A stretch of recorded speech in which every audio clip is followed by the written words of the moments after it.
There's a place deep beneath the earth where light has never touched, where shadows swallow even the strongest diver's courage whole. This is Sac Actun, an endless maze of water-filled tunnels where a single tragedy that unfolds like a nightmare, a wrong turn, a chilling discovery, and the price one diver paid for a single fatal mistake. As always, viewer discretion is advised, as the following content contains chilling and graphic details.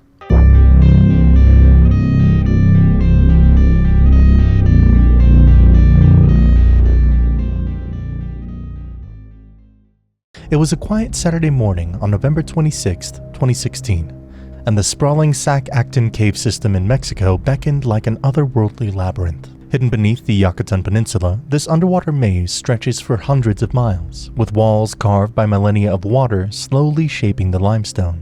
Divers who enter the Sac Actun often speak of the sense of awe and trepidation that builds as the light from the entrance dims, replaced by the heavy silent darkness of the cave. It's a place where adventure meets the limits of human exploration, where small missteps can turn deadly. Amy Maria Araga, a passionate and skilled diver, had been waiting for this day. Joining her was Alessandro, an experienced diver who doubled as her mentor and camera operator for the day. Alessandro was a seasoned trainer, known for his meticulous safety standards and steady presence even in the most disorienting underwater environments. On this day, they planned to go deeper into Sac Actun than Amy had ever gone before, following the upstream line until it ended, exploring every mysterious crevice along the way. As they went over their dive plan on land, they made a firm agreement: no deeper than 40 feet and always follow the line. Amy would lead, while Alessandro would follow a few feet behind, capturing their journey on camera. These weren't arbitrary choices, but decisions grounded in experience. The line would serve as their guide, the tether that kept them connected to the outside world. They would rely on each other to make it out safely. Amy would move forward with Alessandro close enough to provide backup if anything went wrong. At precisely 11:26 a.m., they began their descent. The first 25 minutes went like clockwork, the eerie beauty of the cave unfolding around them. Crystal clear water revealed stunning formations, stalactites hanging from above like sharp teeth, ancient rock carvings etched by time, and unexpected bursts of natural light that filtered in from unseen openings. It was in these moments, close enough to the entrance to glimpse hints of the world above, that Amy felt the profound pull of the cave's beauty and danger. Following their routine, Alessandro stopped periodically to check the equipment, perform depth checks, and make sure they were on track with their plan. At one pause, he gestured for Amy to stop and checked her air gauge, a crucial check that determined how long they could stay submerged. Everything was fine. Amy's air supply was steady, their depth was well within the planned 40 feet, and both divers were exactly where they needed to be. Alessandro gave the OK signal, a small thumbs up in the underwater silence, and Amy returned it with a quick nod before turning back toward the dark corridor ahead. But deep caves have a way of luring you in forward. Each new shadow seemed to suggest something beyond, a hidden chamber, an undiscovered passage. They continued to push deeper, and as they drifted further into the quiet darkness, it became harder to resist the allure of the unexplored. There were no fish or familiar coral reefs here, only the cold, limestone walls, narrowing and stretching like fingers reaching deeper into the unknown. The deeper they went, the fewer natural light bursts they saw, and soon they were only relying on the narrow beams from their torches to slice through the dark. As they moved forward, Alessandro felt a subtle shift in his own awareness, a creeping sense that something was off.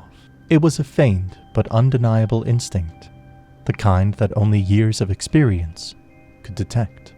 Glancing at his camera, he realized how much the visibility had dropped. Perhaps they had stirred up sediment, or maybe they had simply traveled far enough that even the particles in the water thickened, reflecting back as dull glows instead of crisp lines. Checking his watch, Alessandro realized they were at a point where turning back would be wise, and as he reached to signal Amy, he noticed her silhouette ahead, framed against the murky water. She had paused and seemed to be assessing something in front of her.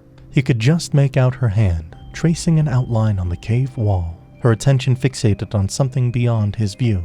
He gave her the signal to turn around, but she didn't respond immediately. She seemed almost entranced, held by something just beyond her reach. He gestured again, more firmly this time.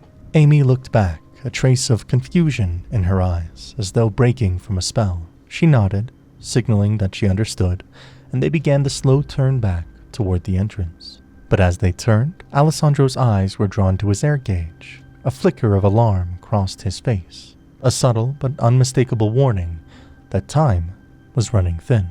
As Amy and Alessandro continued their journey through Sac Actun's winding tunnels, they eventually reached a section known among divers as the No-Name Cave.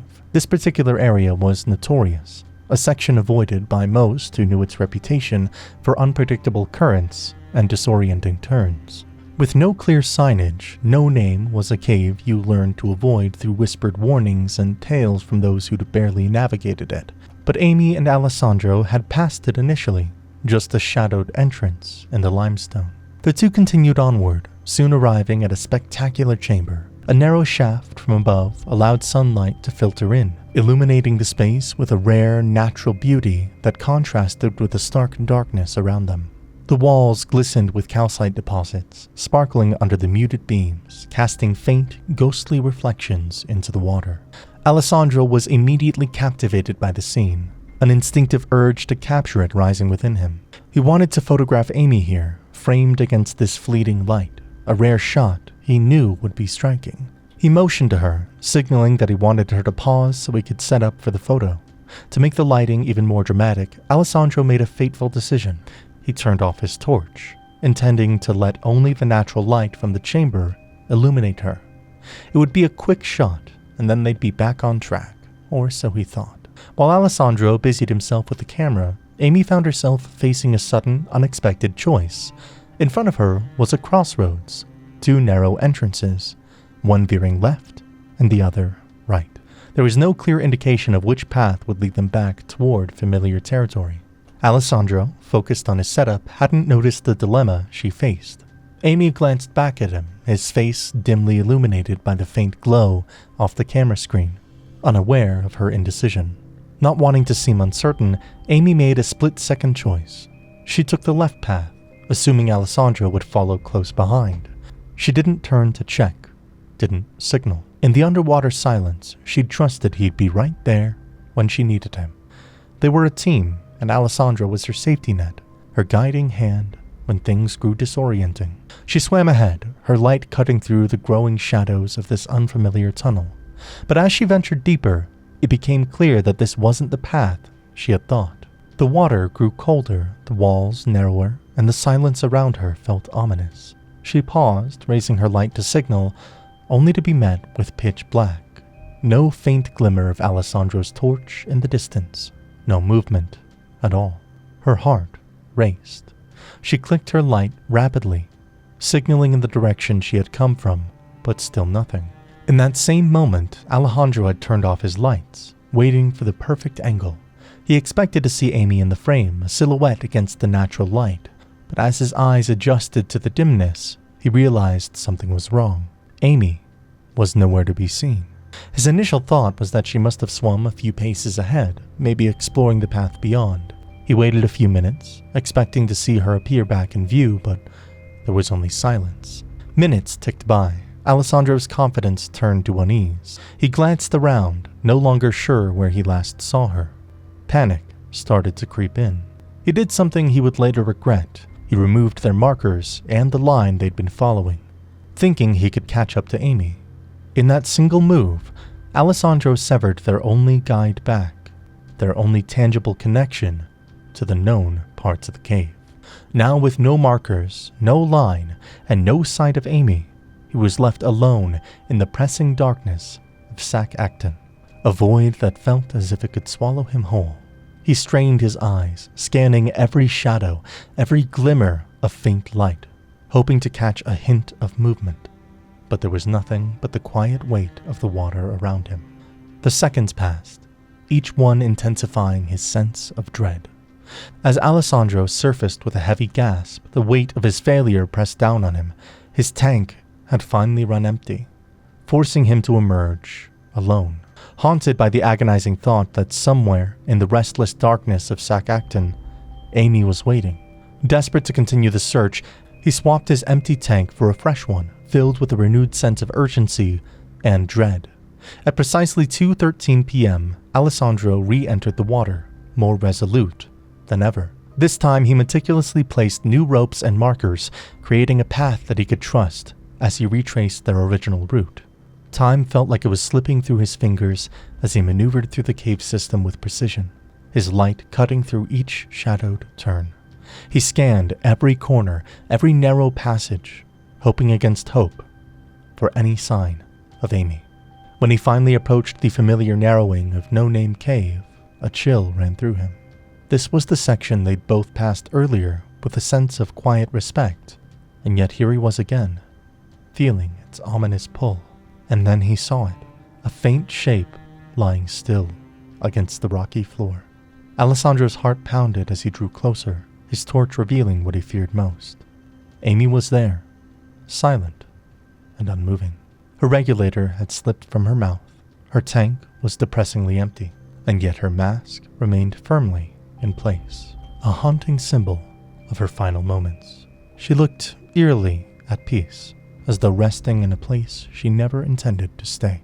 With trembling hands, Alessandro moved quickly, inserting his backup air hose into her regulator port, hoping that even a sliver of oxygen might revive her. But as the bubbles streamed in, a thin foam began to appear at her mouth, a signal as unmistakable as it is heartbreaking. He attempted to revive her, initiating underwater resuscitation efforts, but the silence around them spoke louder than his actions. Amy was gone. The realization settled over him like a cold wave, with a solemnity that only desperation and loss could bring. Alessandro gathered her carefully, guiding her body slowly toward the surface. The ascent was agonizingly slow, each second a heavy reminder of the life that had slipped away in the silent tunnels of Sac Actun. After 35 minutes, he broke through to the surface, Amy's lifeless form in his arms, the tragic end of their shared journey now painfully real. If you enjoyed this video, please subscribe to the channel to see more videos like this.